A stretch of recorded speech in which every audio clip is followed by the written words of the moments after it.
So in this video, I'm going to chat about how to choose your safety gear and how to choose your bike.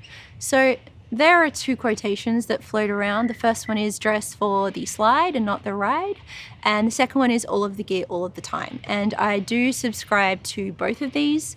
The only legal requirement in New South Wales is a helmet, and I see plenty of people riding just shorts and t-shirts and a helmet. And I think one wrong move and you are a giant meat crayon just on the road. Has my gear saved me? Yes, it has. I wouldn't call it a crash, I'd call it a very minor topple. I was going uphill at a very slow speed and I was in the wrong gear and I just toppled over, fell over, and luckily my padded jacket caught my elbow and I didn't have a scratch on me. It was very, very minor. So gear, I'm an advocate for full gear. So these pants, they're cargos because I like having pockets to put keys. They are Kevlar lined cargo pants. Yes, they are warm. Yes, they're a bit hot in summer, but it's a price I'm happy to pay. Obviously, it's a warm day today. I do wear a full leather sports jacket. And then, of course, you've got your gloves. Gloves are a must, and your helmet. So all of the gear, all of the time. There's a great secondhand market for gear. If you want to buy a leather jacket that is like full new, no one's worn it before, about $600. Pants, probably about $300.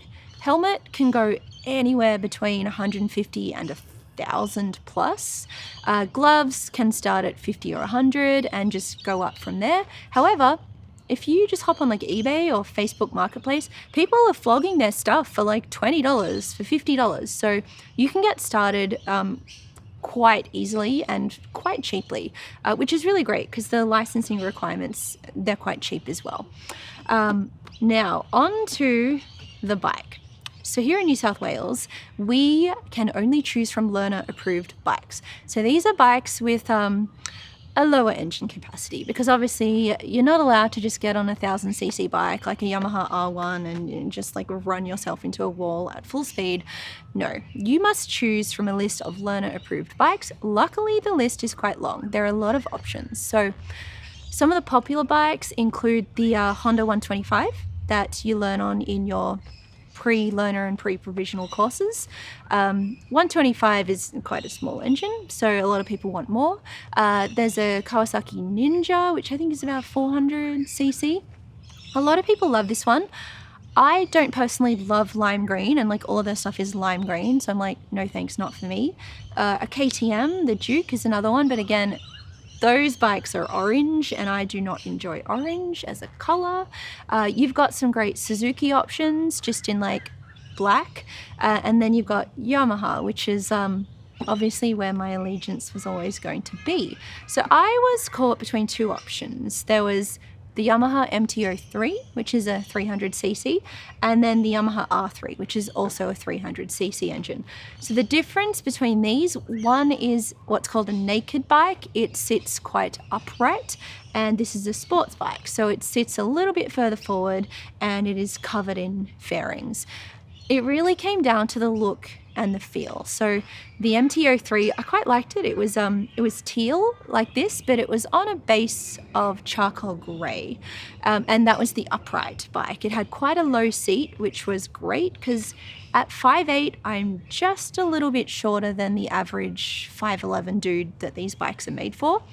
And then there was the R3, and it's also a low seat height, but it's teal on white, which I really loved. So I ended up going for the look, and I'm really happy. I spent a day thinking about it. I'm like, no, this is the bike.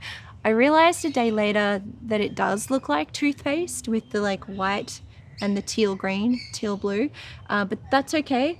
I love it. It is a little bit forward, but it's definitely not as aggressive as say an R6 or a 7 or an R1. I'd say it's a baby sports bike, and a 300cc means you can just go that much faster on a highway. A 125, you're really, really pushing it to get up to 80 or 90. By the way, 90 is the speed limit that I'm on, so there's no need to go more than 90 at the moment. You'd struggle with a 125. This will do it quite easily. I'm really happy with my choice. At the end of the day, bikes are a personal choice. A lot of people want to go for a cruiser, and those are the really low ones with your feet flung out front and your arms up high on the handlebars, like the Harley look. I like that look, but those bikes are heavy.